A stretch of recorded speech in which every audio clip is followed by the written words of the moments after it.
The box was still open on the floor, its flaps folded back like the wings of something that had just landed. I hadn't unpacked the linens yet. I hadn't even decided which drawer would hold the good silverware.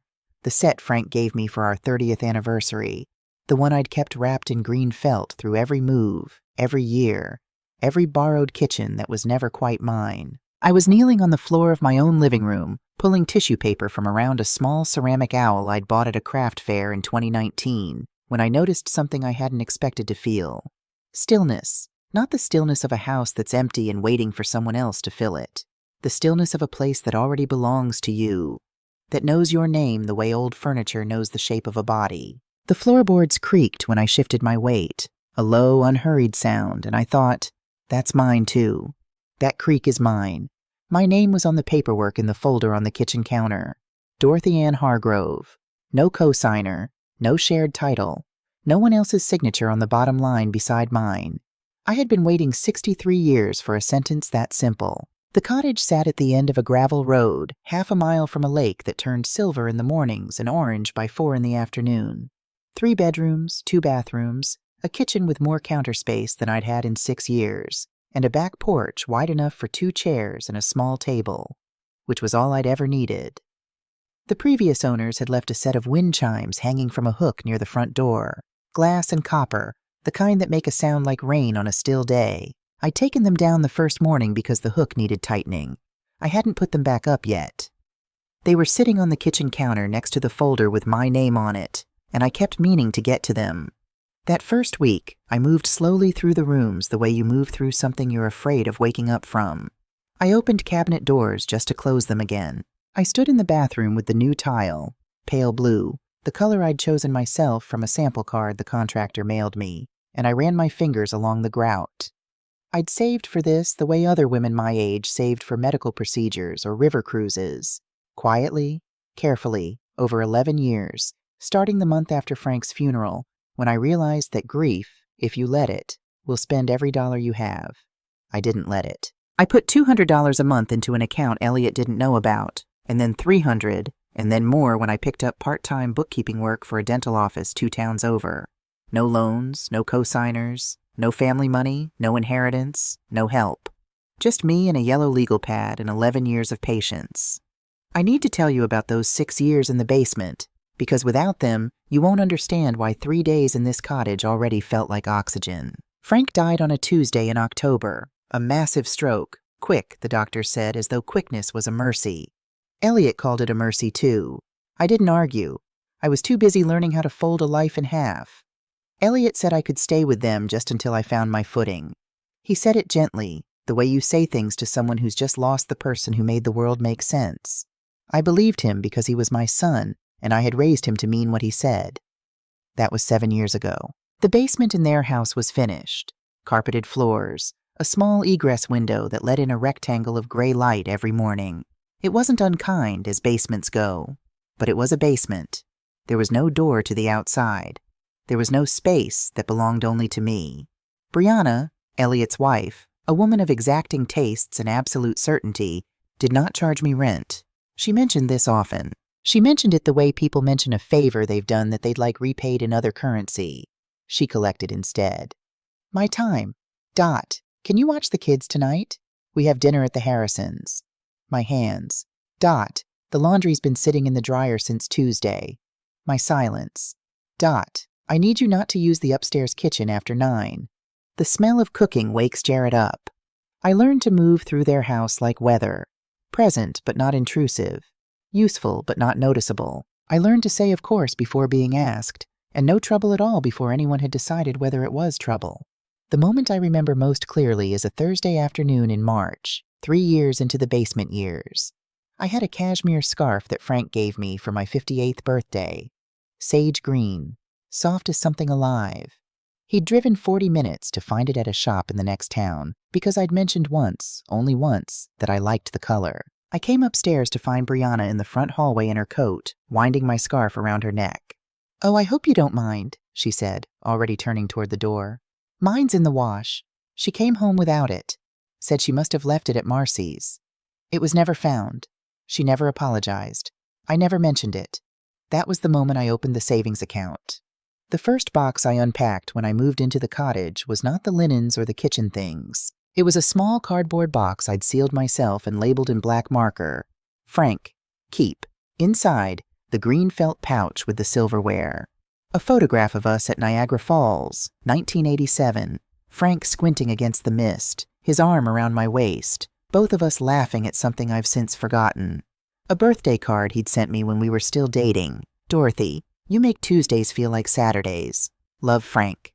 I set these things on the mantel before I unpacked anything else. Then I set the ceramic owl on the windowsill where the morning light would find it. Then I put the kettle on. I was humming. Nothing in particular, just the sound you make when your body is more at peace than your mind has caught up with yet. When the phone rang. I didn't look at the name. I didn't need to. Only one person called like that. 2 short rings, a pause, then immediately again, as though the first ring was a formality and the second was the real demand. I answered. Dot, just a heads up. Brianna's voice had a particular texture when she'd already made a decision. Smooth, slightly elevated, the tone of someone dictating rather than speaking. I'd learned to recognize it the way you learn to recognize weather. We'll be there in about 2 hours. There's 20 of us from my side. I told them you had the space. If you could get the rooms ready, that would be great. Oh, and food, obviously. That was all. No pause. No, is this a good time? No congratulations on the new place. No acknowledgement that I had lived in this home for exactly 3 days, that the boxes were still on the floor, that the wind chimes were sitting on the counter next to a folder that bore only my name. She spoke the way you speak when you assume the answer is already yes. I stood in the kitchen for a moment after she hung up, holding the phone with both hands, feeling the weight of the call settle over the room like a change in barometric pressure. Then I set the phone down on the counter. I opened the kitchen drawer. Second from the left, I'd already decided that's where the notepad would live, and I pulled out the yellow legal pad I'd brought from the old house, the one I'd used for grocery lists and appointment reminders, and for 11 years, small careful entries of money saved. I flipped to a clean page. I wrote the date at the top. Then I drew a line down the middle. On the left side, I wrote, guests, extra sheets, towels, count them, trash bags, large, oat milk, page, eczema, dairy issues, snacks, non-perishable, extension cords, extra toilet paper, 3 rolls per bathroom minimum. On the right side, I wrote, legal, Sandra Oaks, short-term lodging template, County Ordinance 47B, occupancy cap, residential zone, time-stamped photos, all rooms, recorded call, already done, copies, notarized copies. I underlined copies twice. Then I picked up my phone and called Sandra. Sandra Oaks had been my attorney for 9 years. She'd handled Frank's estate. She'd reviewed the cottage purchase contract. And 3 weeks ago, when I told her what I suspected might happen once word got out that I'd bought a property with 3 bedrooms and a lake view, she had listened carefully and said, let's have a template ready, just in case. She answered on the second ring. Dorothy, how are the new digs? Beautiful, I sassy said. And about to be crowded. Can you finalize that lodging agreement today? I need it ready to print by tomorrow morning. A pause. Then, without surprise, I'll have it in your inbox by 6. Thank you, Sandra. Dot, she said before I could hang up. You're sure about this? I looked out the kitchen window at the gravel road. Still empty, still quiet, still mine. I've been sure for 3 years, I said. I'm just finally in a position to act on it. I want to be clear about what happened next, because some people, when they hear this story, assume that what I did was reactive, that I was a woman backed into a corner who finally snapped. That is not what happened. What happened is that I prepared. I stripped the guest beds and put on fresh linens, and while I did, I photographed each room, time-stamped, noting the condition of the walls, the furniture, the fixtures. I laid out clean towels and counted them, 14, folded in thirds the way I'd seen in hotels. I wrote 14 in the legal column of my notepad. I drove to the grocery store and bought oat milk for Paige, sparkling water, 2 bags of mixed nuts, a case of bottled water, and 4 rolls of paper towels beyond what I already had. I kept every receipt. I paper-clipped them to a page in the back of the notepad marked expenses, reimbursable. I pulled the 22 folding chairs from the garage. They'd come with the house, and I'd counted them the week before with a kind of quiet joy, imagining someday filling them with friends, neighbors, perhaps a book club, a long Sunday lunch. I set them up around the back porch and the living room because 20 people needed somewhere to sit, and I was not going to be accused of being inhospitable. Being inhospitable was never my intention. In the top kitchen cabinet, the one above the refrigerator that required a step stool, I locked away the good knives. The Wusthof set I'd saved for and bought myself 2 Christmases ago. In their place, I left the older block with the serviceable blades that I didn't mind losing. I wasn't being petty. I was being precise. By the time the first van appeared at the end of the gravel road, the guest rooms were immaculate. The refrigerator was stocked. The extra towels were stacked in the hallway linen cabinet, and the short-term lodging agreement was sitting in Sandra Oak's outbox, waiting for my confirmation to send. I was standing on the front porch, holding a cup of coffee with both hands, watching the dust rise behind the tires.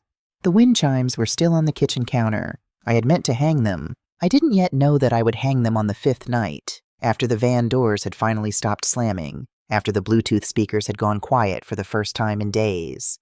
I didn't yet know that the sound they made would feel like the first completely honest sentence I'd spoken in years. But I knew something else, standing there on that porch, watching 22 people spill out of 3 vehicles onto my gravel, not one of them looking up at the house with anything resembling gratitude. I knew that this was the last time I would make room for people who had never once thought to make room for me. The coffee was still warm. I finished it. Then I opened the front door and stepped aside to let them in. Some people mistake stillness for weakness. They see a quiet woman and assume she has nothing left to say. What they don't understand is that stillness, in the right hands, is not an absence. It is a preparation. I had been still for 6 years. I was done being still. The first thing they did was not say hello. The first thing they did was ask for the Wi-Fi password. It was Trevor, Brianna's cousin, a broad-shouldered man in his late 30s who walked with the particular confidence of someone who had never once been told his confidence was misplaced. He came through the front door ahead of everyone else, phone already out, already scanning for networks, and looked at me the way you look at a hotel front desk clerk. "What's the password?" Not hello, not nice place, not even a nod in my direction first. "Welcome," I said pleasantly. "It's on the router. The router is in the hallway closet." He walked past me toward the hallway closet. I watched him go. Then I wrote Trevor Whitfield. No greeting upon arrival in the margin of my notepad, which was sitting on the small table by the door where I had placed it deliberately, openly, not hiding it from anyone. Nobody asked what I was writing. They came in waves, the way disruption usually does. Not all at once, which might have been easier to absorb, but in overlapping currents that left no gap for breath. Brianna's Aunt Loretta arrived second, moving through the front door with the unhurried authority of a woman who had decided in the parking lot that she was in charge. She was perhaps 70, stout, with silver hair cut close and reading glasses pushed up on her forehead like a crown. She looked around the living room once, assessed it, and turned to me. "Which room is the primary?" "The room at the end of the hall, first door on the left," I said. "Does it have an ensuite?" "It has access to the hall bathroom." She made a sound that was not quite a word and wheeled her large suitcase toward the hallway without further comment. I heard her door close. Then I heard it open again. "The closet in here. Are these your things?" "Yes," I called back. "I'm going to need that space." I picked up my notepad. Paige arrived quietly, which surprised me. She was 26, the youngest of Brianna's sisters, slight, with dark circles under her eyes that suggested she hadn't slept well on the drive. She came through the door last among the first group, carrying her own bag, and when she saw me standing in the entry, she stopped. "Hi, Dorothy," she said. Just that. 2 words, my name included. It was so unexpected that for a moment I simply looked at her. "Hello, Paige," I said. "There's oat milk in the fridge." I remembered. Something shifted in her face, not quite surprise, more like the expression of someone who is used to being forgotten and has been caught off guard by the opposite. She opened her mouth, closed it, and then said quietly, "Thank you." Then the 2 teenagers came barreling through the door behind her, already arguing about something on one of their phones, and the moment dissolved. By noon, all 22 of them were inside. I had counted wrong initially. Brianna had said 20, But somewhere between the first van and the sedan there had been additions, a last-minute cousin and her boyfriend, and so the number became 22, which exceeded the county's residential occupancy recommendation for a structure of this size by a figure I had already noted on page 3 of my legal column. The sounds that filled my cottage in those first 2 hours were sounds I can only describe as the acoustic equivalent of a flood. Not a violent flood, but the slow, relentless kind. The kind that gets into the walls. Music from 2 different Bluetooth speakers in 2 different rooms, neither synced, both competing. The particular shriek of children who have been in a car for 3 hours and are now expressing their freedom through their feet on hardwood floors. The refrigerator opening and closing, I counted 11 times in the first 40 minutes. The particular clatter of someone going through kitchen cabinets who has not been told what they're looking for. "You only have 1 bathroom downstairs?" This from a woman I didn't know. Brianna's sister-in-law, perhaps, standing in the kitchen doorway with an expression of genuine grievance. "There's a full bath upstairs as well," I said. "The kids are up there." "Yes," I agreed. She waited as though I might offer a 3rd bathroom I'd been concealing. When I didn't, she left. By 2 in the afternoon, I had retreated to the small den at the back of the house, the room with the pull-out couch and the lamp that flickered and the window that faced the backyard rather than the lake. And I was making a quiet inventory of damages that had already occurred in the first 90 minutes. The toilet paper holder in the downstairs bathroom had been yanked from the wall. Not maliciously, I suspected, just enthusiastically, by someone who didn't know the anchor had been freshly set in new drywall and needed a gentler hand. A chair at the kitchen table had a crack in its rear leg that hadn't been there that morning. I photographed it. Someone had rearranged the items on the kitchen counter, moved the dish rack, relocated my coffee maker, pushed the wooden knife block to the far end near the window, presumably to make room for 2 large styrofoam coolers they'd brought in from the van. The coolers were dripping condensation onto the tile. The guest bathroom now smelled of 4 different perfumes and 1 strongly scented body wash that I could detect from the hallway. I photographed the coolers and their condensation rings. I noted the time. Then I heard Trevor's voice from down the hall. "Hey, the faucet in the upstairs bath is dripping. I can fix that." I set down my pen. "Please don't," I called back, already moving toward the stairs. "I have a plumber coming next week." "It's fine, I've done this before. Just need a wrench." "Trevor," but I was too late. I heard the clatter of the cabinet under the sink being opened. Then the particular sound of someone applying more force than a residential fitting is designed to accommodate. Then a sharp metallic snap followed by water. Not a drip, but a rushing enthusiastic surge. And Trevor's voice, lower now. Okay, where's the shut-off valve?" 42 minutes, a soaked bathroom floor, and 1 emergency call to a plumber who charged a Sunday rate to come out same day. I added the invoice to the expense column. I wrote Trevor's names above it in clear block letters. That evening I made dinner. I want to be precise about this, because some people assume that when I say I made dinner for 22 people 3 days after moving into my own home, it was an act of hospitality. It was not. It was an act of documentation. I cooked a large pot of chili, cornbread from a box, a green salad. Simple, sufficient, the kind of meal that feeds a crowd without apology. I set it out on the kitchen counter buffet style because there was no dining configuration that seated 22. While they ate, standing, sitting on counters, sprawled across the living room furniture with bowls balanced on their knees, I laid a small piece of paper on the dining table. I didn't announce it. I didn't draw attention to it. I simply set it there, between the bottle of sriracha someone had brought and a pair of flip-flops someone had left on the table, which was a thing that had happened and that I had also photographed. The paper read, $267.94, groceries and supplies, October 14th, receipt attached, for your records. Brianna found it 20 minutes later. She picked it up, read it, and looked at me across the room with an expression that was almost amused, the look of someone who has encountered a mildly eccentric relative. "We'll Venmo you," she said and laughed, and nudged her cousin, who was looking at his phone and didn't look up. "Of course," I said. I collected the paper from the table. I placed it in the folder. Nobody asked what the folder was for. Nobody asked what I'd bought. Nobody offered to split the cost. I washed the chili pot. I swept the cornbread crumbs from the floor. I wiped down the counters. Then I went to my room, the smallest room in the house, the one I had quietly moved my belongings into that afternoon while Loretta installed herself in the primary. And I sat on the edge of the twin bed and opened my notepad to the legal column, and I wrote, Day 1, invoice presented, no payment, no inquiry, documented. Day 2 was grape soda on the porch cushions. Someone, I never determined who, spilled an entire bottle of grape soda across the outdoor love seat I'd recovered from an estate sale and recushioned myself the previous spring. The cushion was flipped over to hide the stain. The empty bottle was left on the railing. No one mentioned it. I found it at 7 in the morning when I went outside with my coffee. I stood there for a moment, looking at the dark purple bloom spreading through the white fabric on the underside of the cushion. Then I took out my phone and photographed it from 3 angles.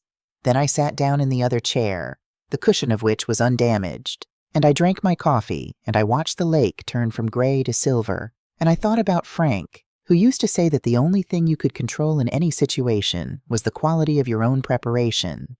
Get your paperwork right, he used to say. He was an accountant. He said it about taxes, but I had found it applied more broadly. I went inside and called Sandra. "How are we doing?" she asked. "We're collecting evidence," I said. Day 2, structural damage to bathroom fixture, documented invoice ignored, property damage to outdoor furniture, noise disturbance past 11 p.m. At this rate, you'll have more than you need by day 4. I'm planning for day 5, I said. I want it airtight. Should I loop in Ray Sutton? Deputy Ray Sutton had been the county's residential compliance officer for 11 years. Sandra knew him professionally. I had spoken to him once, briefly, 2 days before Brianna's call, back when the plan was still theoretical, back when I was still hoping Brianna might surprise me. She had not surprised me. "Yes," I said. "Let Ray know we're likely looking at Friday morning." Day 3, Brianna caught me in the hallway. I was carrying a stack of my own folded clothes from the guest room closet. Loretta had, without asking, expanded her occupation into the second guest room as well, and the overflow had pushed into the hallway, and my things were in the way. I was moving them, quietly, to the small den. Dot. I stopped. Brianna was in the hallway in an oversized hoodie. Not hers, I noticed, but one of the teenagers, and her hair was still messy from sleep, and for a moment, just a moment, she looked young and slightly uncertain, and I remembered the first time Elliot had brought her home, 22 years old, nervous, bringing a pie she'd bought from a bakery and pretended she'd made herself. I had pretended not to notice. I had thought, I want her to feel welcome. That woman was gone. Or perhaps she had never quite existed. Perhaps I had simply wanted her to be real. "It's just 2 weeks, Brianna said. Her hand rested on my shoulder. Warm, light, the gesture of someone who believes touch can substitute for thought. "Be flexible. It's family." I looked at her hand on my shoulder. Then I looked at her face. "Of course," I said. She smiled, satisfied, already turning away. And I carried my clothes to the small room and closed the door and sat on the edge of the pull-out couch. And I thought about all the forms flexibility had taken in my life. Flexible when Frank got sick, and I handled everything alone because he didn't want the children to worry. Flexible when Elliot said, "Just until you find your footing," and my footing kept moving further away. Flexible when Brianna took my scarf, my time, my silence, my kitchen, my mornings. Flexible was what they called it when it cost me something. Rigid was what they would call it when it cost them. I opened my notepad to a fresh page. I wrote, Day 3, occupying third room without permission, requested flexibility, complied verbally, not complied with in practice. Then I wrote, underneath, Sandra, confirm Friday, all documents ready. Day 4 was the night I hung the wind chimes. Not because everything was peaceful. It wasn't. The music had gone until past midnight again. Someone had broken the soap dish in the upstairs bathroom and left the pieces on the counter rather than in the trash. The kitchen had that particular smell of takeout containers left too long in an enclosed space. But I woke at 3 in the morning and I couldn't sleep, and I went to the kitchen for a glass of water, and I saw the wind chimes on the counter next to the folder with my name on it, and I thought, enough waiting. I carried them to the front porch in my slippers and my robe, in the dark, and I tightened the hook with a screwdriver I'd left in the basket by the door, and I hung them. The night was still. They barely moved. They made no sound. But they were up. And that mattered. I went back inside and called Sandra one more time. It was 3 in the morning, but she had told me to call whenever. And she answered on the second ring, because Sandra Oakes was the kind of woman who answered calls at 3 in the morning when she'd said she would. Dorothy. Sandra, I'm done waiting. Let's do Friday. Ray's already confirmed, 6:15 before the house is up. I'll have the agreements on the table. 22 copies?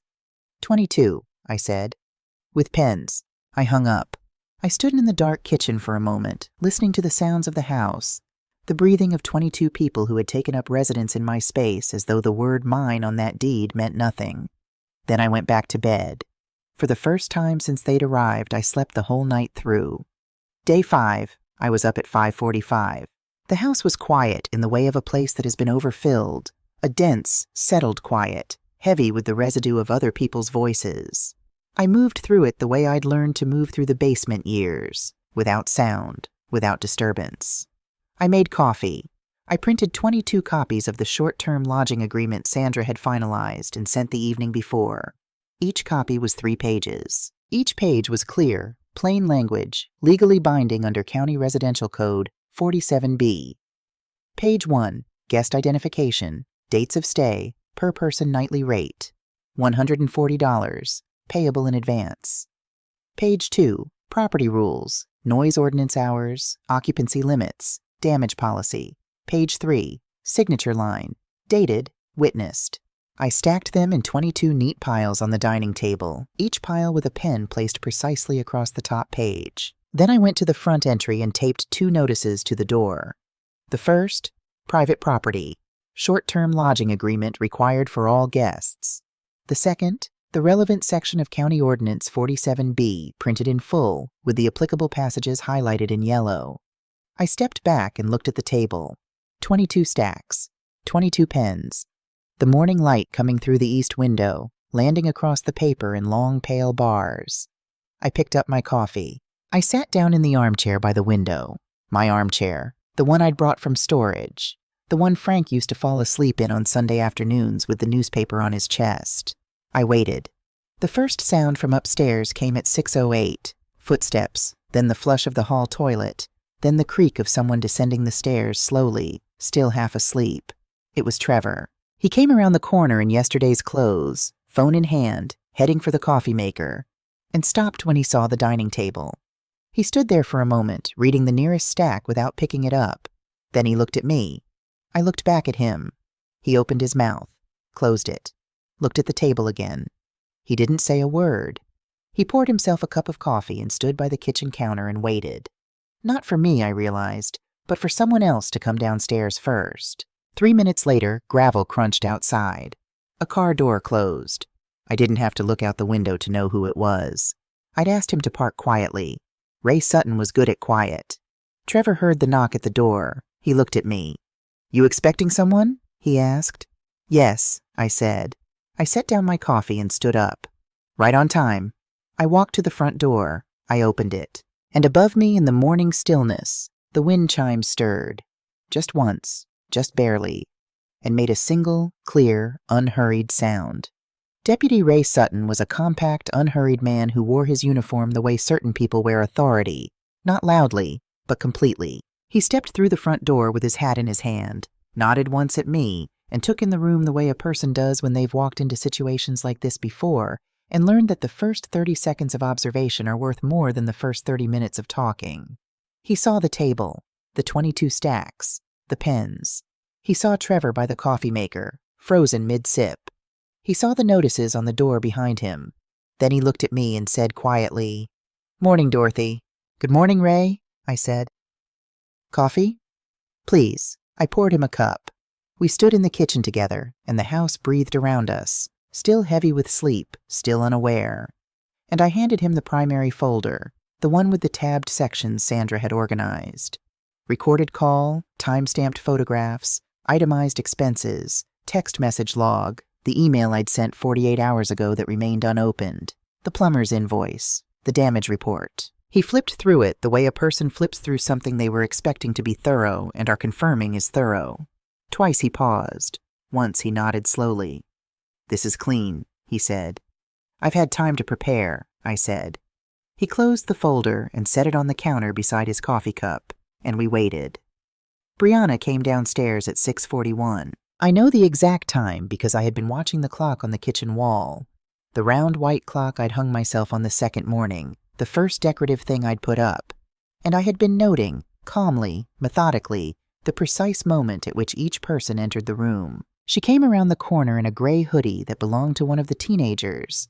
I had seen it on the boy the day before, and her hair was loose and her eyes were still softened with sleep, and she stopped when she saw Trevor's expression before she saw anything else. Trevor had the face of a man who has been standing in a room waiting for something to happen and is relieved that someone else has arrived to absorb some of the atmosphere. Then she saw the table. Then she saw Ray Sutton. Then she saw me. The sequence of those realizations moved across her face like weather. Confusion, then a sharper attention, then something that wasn't quite recognition but was reaching for it. She picked up the nearest stack of papers. She read the first page. She laughed, short, reflexive, the laugh of someone buying time. "Okay," she said. "Funny." She looked at me. I didn't respond. She read the second page. The laugh didn't come back. "You're serious," she said. It wasn't entirely a question. "The agreement covers your stay from the date of arrival through the date of departure," I said. $140 per person per night, payable in advance. Damage deposit is $500, collected separately, refundable upon inspection. "Dorothy, there are pens at each stack." She set the papers down. She looked at Ray Sutton, who was standing with his coffee and his folder, and the particular stillness of a man who has no personal stake in the outcome, and therefore no reason to be anything other than exactly what he is. "Who is this?" she asked. "Deputy Ray Sutton," he said. "County Residential Compliance. Morning." Her face went a color I had not seen on it before. A kind of blankness, like a signal lost. "You called the county," she said. She was speaking to me, but she wasn't looking at me anymore. She was looking at the table, at the 22 stacks of paper, and I could see her recalibrating, running back through the week, through the sriracha and the flip-flops and the Venmo she'd never sent, through the toilet paper holder and the broken van and the grape soda on my cushions, and landing finally on the phone call she'd made 5 days ago. Breezy and absolute. "We'll be there in 2 hours. If you could get the rooms ready. Food, obviously. You called the police on your own family," she said. "I called the county office," I said. "This is residential compliance, not criminal enforcement. And with respect, Brianna, these are your family. I've been clear about that distinction for some time." Elliot appeared at the bottom of the stairs at 6:53. He was still in his pajamas, the gray ones with the small plaid pattern that his children had given him for Father's Day 3 years ago. I remembered because I had wrapped them. He stood at the foot of the stairs and took in the room, and I watched the understanding arrive in his face the way it always arrived with Elliot. Slowly, and then all at once, like a tide that's been gathering offshore for some time. He saw the table. He saw Ray Sutton. He saw Brianna's expression. He saw me standing by the kitchen counter with my hands folded, and he knew, I could see that he knew, that this had not been assembled overnight, that the folder in Ray Sutton's hand and the 22 stacks on the table and the notices on the door were not the work of a woman who had snapped. They were the work of a woman who had been planning.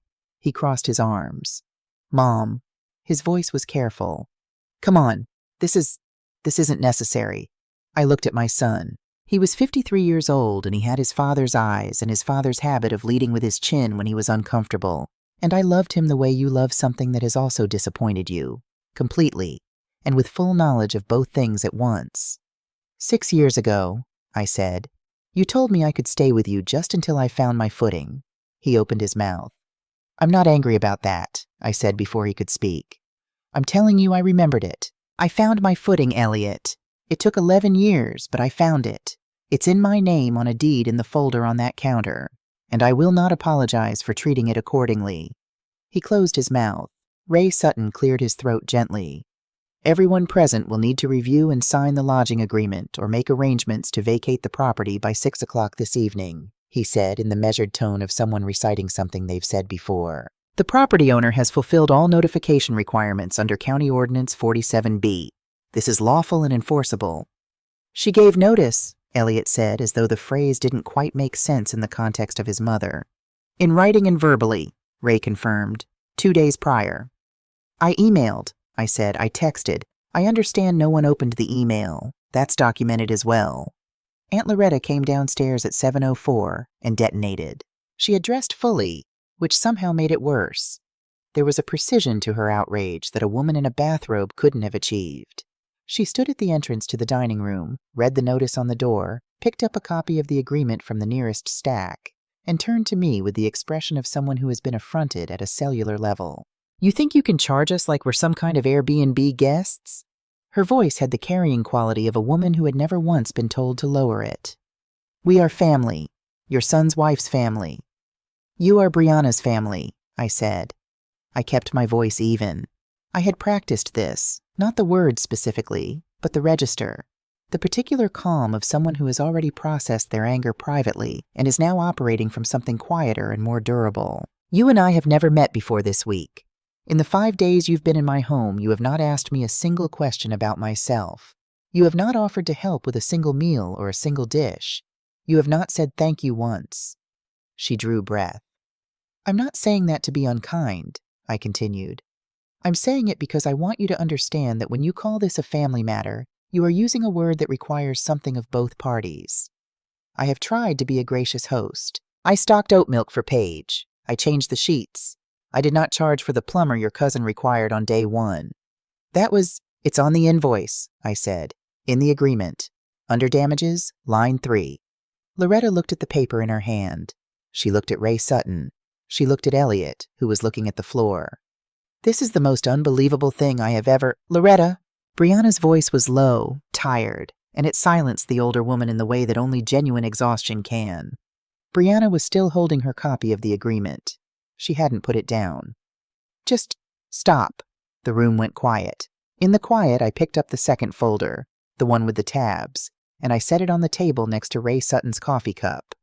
"This is the supporting documentation," I said. "Recorded call from the day of arrival. That's tab 1. Text messages, tab 2. The email sent and timestamped, tab 3. Photographs of all rooms taken before your arrival and each day after, tabs 4 through 9. Expense receipts, tab 10. Plumber's invoice, tab 11. Brianna looked at the folder. Then she looked at me. "You recorded the call?" she said softly. Not to me, to the room, to the fact of it, as though she needed to say it aloud to make it real. "Yes," I said. "Our state permits single-party consent recording." She was quiet for a long moment. "I told them you had the space," she said finally, and I wasn't sure if she was quoting herself or accusing herself. Maybe both. "You did," I agreed. "And I do have the space. The question was never whether I had it. The question was always whether it was mine to offer."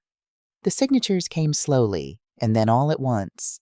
Trevor signed first, without a word, with the air of a man who has lost arguments before and recognized the terrain.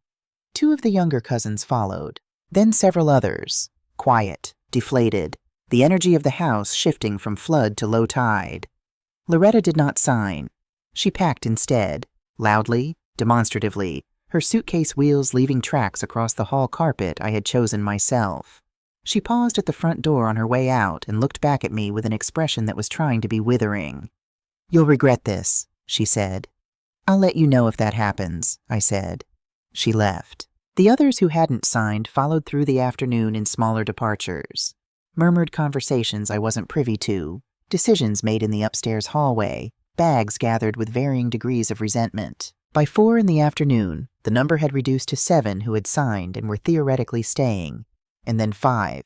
And then by evening's approach, the recalculation of what a vacation actually cost had reached everyone, and the signed agreements found themselves returned, unsigned on a second look, or simply abandoned on the table. By 5:40, the driveway was full of the sounds of departure, rolling suitcase wheels on gravel, trunk lids closing, someone cramming the folding chairs they'd brought back into a van that was already full. Brianna's youngest, the boy, 14, who'd barely looked at me all week, knocked a ceramic pot off the porch railing on his way to the car. It shattered on the front step. He kept walking. I took a photograph of the shards. I would add it to the final invoice. The last to leave were Elliot and Brianna. They stood by their car in the fading afternoon light. Brianna with her arms crossed, Elliot with his hands in his pockets, both of them carrying the particular stiffness of people who have been seen more clearly than they intended. Brianna spoke first. "You made this hostile," she said. Her voice had lost its carrying quality. It was flat now and tired, and something underneath the flatness that I recognized as the early stage of having to revise a story you've told yourself for a long time. I looked at her. "No," I said. "I made it clear. Those aren't the same thing." She looked away. Elliot did not meet my eyes. He hadn't since the morning, since the moment I'd mentioned his father's words, "just until you find your footing," and watched them land on him with a weight he hadn't been expecting. He got in the car, closed the door, and stared straight ahead through the windshield.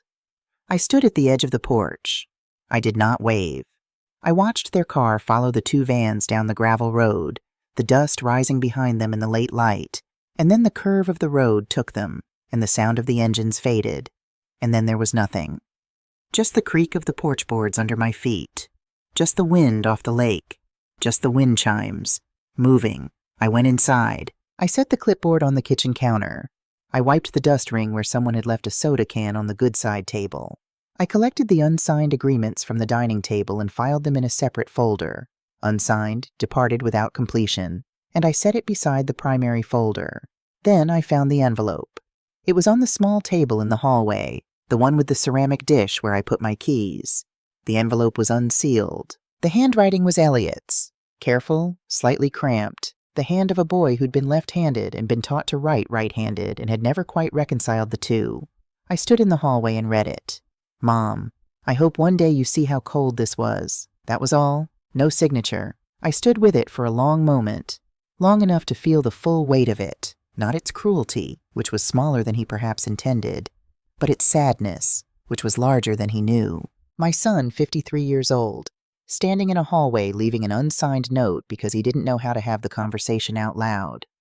My son, who had his father's eyes, and none of his father's willingness to be uncomfortable in service of something true. I folded the note once. Then I sat down at the kitchen table, not to read it again, not to cry over it, but to write. I wrote for 40 minutes. I wrote about the basement, and the 6 years, and the scarf, and the 11 years of $200 a month in an account he didn't know about. I wrote about the word temporary, and how it becomes permanent through inaction. I wrote about Frank and what Frank would have said, because Frank would have said something. Frank was a man who believed in the discomfort of necessary conversations and had tried, imperfectly, to raise a son who believed the same and had partially succeeded. I wrote, "I did not make this hostile. I made this mine. There is a difference, Elliot, and when you are ready to understand it, I will be here. In this house. In my house. With the door unlocked and the coffee on. But I will not be here on terms that cost me myself." That part is finished. I sealed the envelope. I addressed it to Elliot's home. I would mail it in the morning. Then I picked up his note. "I hope one day you see how cold this was." And I held it over the small candle I'd lit on the kitchen counter, the one I'd been saving for after the chaos, and I let it catch. Paper curls quickly when it burns. It wants to be released. I let it go. The cleaning service arrived at noon the next day. 2 women, efficient and kind, who moved through the house with a professional thoroughness that took 3 hours and cost me $280. I made them tea. I left them to it. I sat on the back porch and I documented, photographed each room before they touched it, made a written record of every item damaged, stained, broken, or missing. The soap dish, the porch cushion, the ceramic pot, the cracked chair leg, the bathroom wall anchor, repaired but scarred. The total, when I added the cleaning fee and the plumber's invoice and the replaced items and the nightly rate for the 6 days they had occupied the property, came to a figure I presented in a plain email to Brianna that evening. The subject line read, "Final statement. Your stay, October 14th to October 19th. I attached a clean copy of the short-term lodging agreement, the copy with Brianna's signature on it, the one she had signed on day 1 before she'd understood what it was, when I'd handed it to her as part of a welcome packet and she'd signed without reading, the way people sign things they assume are formalities. I had been counting on that. I had handed it to her as part of a welcome packet and said just a few house guidelines, and she had signed it the way she signed everything. Quickly, confidently, without pausing to consider that the woman handing it to her had spent 11 years learning to be precise. I closed my laptop. I poured a cup of coffee. I sat by the window and watched the light on the gravel path. 2 days after the last car pulled away, I called Sandra Oakes again. Not about the invoice. That was already sent, already documented, already beyond the point of requiring my further attention. I called about something else, something I had been thinking about since the moment I'd stood at the property line watching the dust settle behind Elliot's car, holding a clipboard that was heavier than it looked. "Sandra," I said when she answered, "I want to add a clause to the deed." "What kind of clause?" "Conditional inheritance," I said. "The property transfers only upon demonstrated respect, not after my death, not in a will that can be contested, but as an ongoing living condition. I want it in the deed itself. Plain language. Binding." A pause. "Dorothy," Sandra said slowly, "that is the most elegant piece of estate planning I have been asked to execute in 20 years of practice. Can you do it?" "I can have it drafted by Thursday." "Good," I said. "Let's do Thursday." I hung up. I sat for a moment in the chair by the window. Frank's chair, the one that knew the shape of him and was slowly learning the shape of me. And I felt something I want to try to describe accurately, because it is not a feeling that has a simple name. It was not triumph. Triumph is loud, and this was quiet. It was not relief, exactly, though there was relief in it. It was the feeling of a person who has been carrying something heavy for a very long time and has finally set it down, not because they were forced to, not because they collapsed under the weight, but because they found a place, solid ground, their own ground, where it was safe to put it down. I had found my footing. It had taken 11 years. It was exactly enough time. A week passed, and then another. No calls from Elliot that I answered. Several from Brianna. 2, then 3, the intervals between them shortening in the way of someone who is recalibrating their expectations slowly and reluctantly. One text from Elliot. "Can we clear the air? It's been long enough." I read it. I set the phone down. I went outside and deadheaded the lavender along the front path. Carol Jennings from 2 houses down stopped by on a Thursday morning with a tin of lemon poppy seed muffins and the information that the book club 2 streets over was looking for a new member and met on the second Tuesday of every month. She didn't ask questions about the cars she'd seen coming and going. She just handed over the tin and said, "It's good to have you here, Dorothy. The house suits you." I invited her in for coffee. We sat at the kitchen table for an hour and talked about things that had nothing to do with any of this. Her garden, a novel she'd read twice, the particular quality of autumn light on the lake in the late afternoon. It was, I realized, the first hour I had spent in this house simply being in it. Not documenting, not preparing, not managing, just being. It was everything I had bought the house for. On the 3rd Thursday, I received a response to the invoice. Not payment. I had not expected payment. Not yet. Perhaps not ever. But a response. 3 sentences from Brianna, terse and careful. The email of someone who has consulted someone before writing it.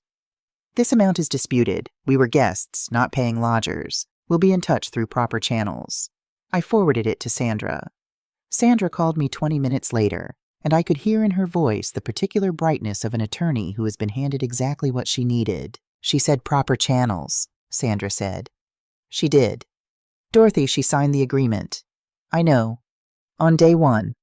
"I know, Sandra." A beat of silence, and then Sandra laughed, a real laugh, warm and unguarded, and said, "I'll draft the response."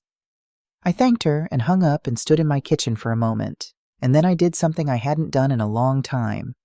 I smiled. Not the small, careful smile I'd worn through 6 years in that basement. The smile of a woman trying not to take up too much expression. A real one. The kind that uses your whole face. Then I went outside and sat at the edge of the garden in the late afternoon and watched a squirrel attempt to carry something twice its size across the yard, and I stayed there until the light went orange and the lake turned amber and the first cool breath of evening came off the water. The wind chimes moved when the wind moved, not when someone walked by too quickly, not when someone opened a door carelessly, not when the music was too loud or the voices too many or the hours too late. When the wind moved. Just then, just because. I watched them for a while, the copper and glass catching the last of the light, and I thought about the clause Sandra was drafting, inheritance contingent upon demonstrated respect, verifiable and ongoing, during the lifetime of the property owner. And I thought about what Frank would have said. He would have said, "Get your paperwork right." He would have meant more than paperwork. He always did. I went inside as the evening settled. I locked the front door, not from fear, but from preference. I put the kettle on. I took the good teak from the cabinet. The white saucers, the cups without chips, the ones I'd always worried someone else would break. And I set one at my place at the table. Just one. I made tea for one person, in a house that belonged to one person, on a quiet Thursday evening in October, and the silence was not empty. It was the fullest silence I had ever sat inside, full of everything no one had taken when they left, full of 11 years of patience, full of Frank's photograph on the mantel, and the owl on the windowsill, and the deed in the folder with only my name on it, full of the sound of wind chimes doing exactly as they pleased. I picked up my cup.